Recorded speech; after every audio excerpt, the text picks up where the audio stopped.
15 अगस्त वर्ष 1947 वो दिन जब सदियों के संघर्ष के बाद देश स्वतंत्र हुआ।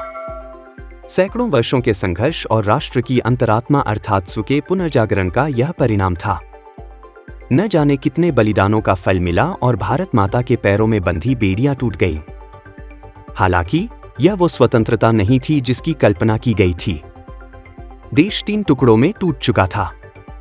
जो बचा हुआ भारत मिला वह भी कितना संप्रभु और स्वाधीन था, इस पर आज भी बहस जारी है। फिर भी यह एक आरंभ था। भारत उन कुछ देशों में है जिन्होंने सबसे पहले ब्रिटिश दास्ता से मुक्ति पाई। भारत का स्वतंत्रता आंदोलन अन्य उपनिवेशों के लिए भी प्रेरणा बना। भारत की स्वतंत्रता के बाद से ही इतिहासकारों के एक वर्ग ने इसका सारा श्रेय वर्ष 1885 में स्थापित कांग्रेस पार्टी को देना शुरू कर दिया। कुछ बहुत उदार हुए तो उन्होंने स्वतंत्रता के संघर्ष को 1857 की क्रांति से आरंभ हुआ माना। लेकिन ये दोनों ही विचार असत्य और अन्यायपूर्ण है। स्वतंत्रता का संघर्ष इससे कहीं अधिक पुराना और व्यापक था। वर्ष 1857 के युद्ध को अंग्रेजों ने कभी स्वतंत्रता का संघर्ष माना ही नहीं। वे इसे हमेशा सिपाही विद्रोही बताने का प्रयास करते रहे। वीर सावरकर वह पहले व्यक्ति थे जिन्होंने इसे स्वतंत्रता का युद्ध कहा। स्वाधीन भारत की सरकारों को भी इस सत्य को स्वीकार करने में बहुत समय लगा। किसी तरह स्कूली पुस्तकों में इसे पहला स्वतंत्रता का संग्राम कहा गया। स्वयं वीर सावरकर ने भी 1857 के संघर्ष को कभी पहला नहीं माना, क्योंकि स्वराज और स्वतंत्रता की लड़ाई इससे बहुत पहले ही शुरू हो चुकी थी। मुगलों से स्वतंत्रता का संघर्ष अभी चल ही रहा था कि भारत के अलग अलग क्षेत्रों में यूरोप की विस्तारवादी शक्तियों के कदम बढ़ने लगे थे। सबसे पहले 15वीं शताब्दी के अंत में पुर्तगाली आए। आरंभ में लोगों ने उन्हें सामान्य विदेशी व्यापारी समझा, लेकिन बहुत जल्द ही उन्होंने केरल के कुछ हिस्सों में अपना प्रभुत्व जमाना आरंभ कर दिया। पुर्तगालियों ने बाद में गोवा को अपना केंद्र बनाया। वहां हिंदुओं को ईसाई बनाने को कहा गया और जिन्होंने उनकी बात नहीं मानी उन पर अमानवीय अत्याचार किए गए। इसे गोवा इंक्विजिशन के नाम से जाना जाता है। यह गोवा के लोगों की जीवनी शक्ति ही थी कि पुर्तगाली हिंदुओं को पूरी तरह नष्ट नहीं कर पाए। पुर्तगालियों के बाद डच आक्रमणकारी केरल के ही रास्ते भारत पहुंचे। उन दिनों डच नौसेना को बहुत शक्तिशाली माना जाता था। 2 बड़े युद्धों में वे अंग्रेजों को पराजित कर चुके थे। ऐसे समय में जब डच सेनाएं तेजी से भारत को अपनी चपेट में ले रही थीं, तब त्रावणकोर साम्राज्य के राजा मार्तंड वर्मा ने उन्हें चुनौती दी। वर्ष 1741 त्रावणकोर की सेना ने डच सेना को बुरी तरह से परास्त कर दिया। इसे कोलाचिल युद्ध के नाम से जाना जाता है। किसी यूरोपीय शक्ति पर किसी एशियाई सेना की यह पहली विजय थी।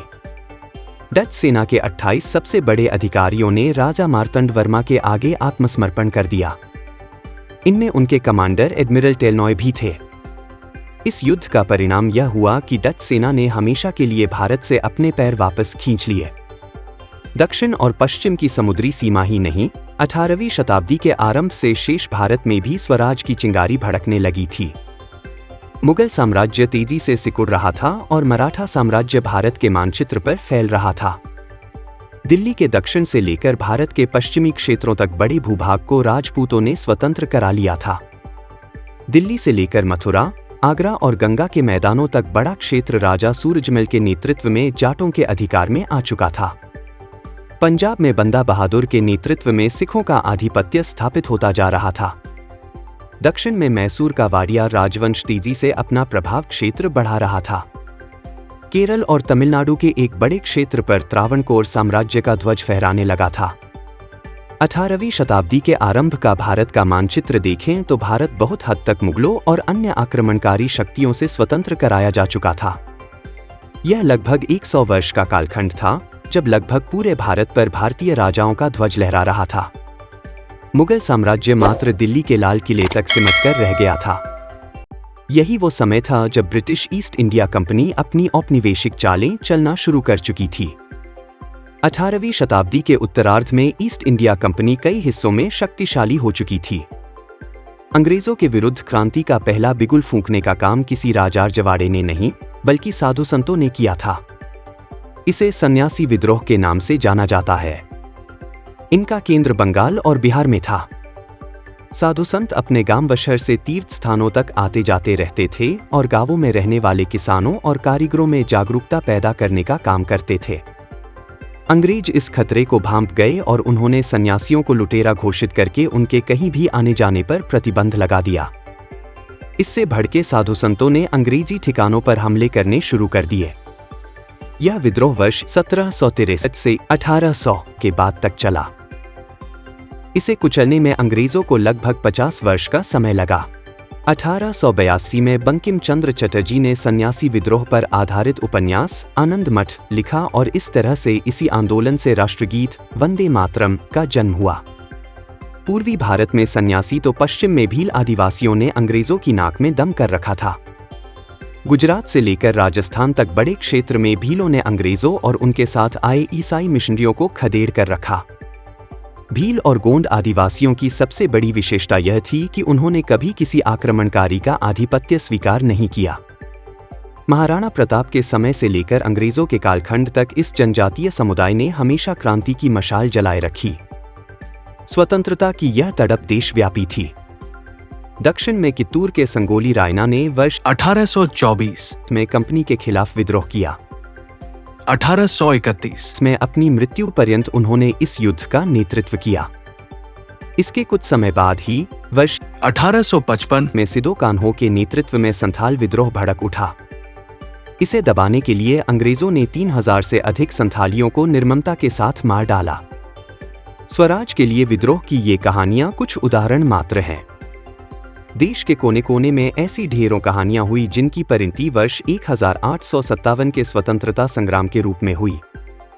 यह घटनाएं बताती हैं कि भारतीय समाज ने कभी दासता को स्वीकार नहीं किया, न पहले मुगलों की, न बाद में पुर्तगालियों, डच, फ्रांसीसियों और अंग्रेजों की। स्वराज की ये संघर्ष भले ही सीमित क्षेत्रों तक रहे हों, लेकिन सभी में एक राष्ट्रीय मूल भावना स्पष्ट रूप से दिखाई देती है। ये वो कहानियां हैं जो आज की पीढ़ी को पता होनी चाहिए, ताकि कोई भ्रम न रहे कि भारत हमेशा से एक दिनहीन सभ्यता थी और किसी एक संगठन या नेता ने आकर देश को स्वतंत्रता दिला दी। आप इनको डाउनलोड करके जैसे चाहे वैसे प्रयोग कर सकते हैं। चाहे तो आप हमारे टेलीग्राम चैनल से जुड़ सकते हैं, वहां सारे नए पुराने वीडियो आपको मिल जाएंगे। हमारे सोशल मीडिया लिंक हर वीडियो के डिस्क्रिप्शन में होते हैं। हमारा एकमात्र उद्देश्य हिंदू समाज को जागृत और एकजुट करना है। इसमें सहभागी बने। धन्यवाद।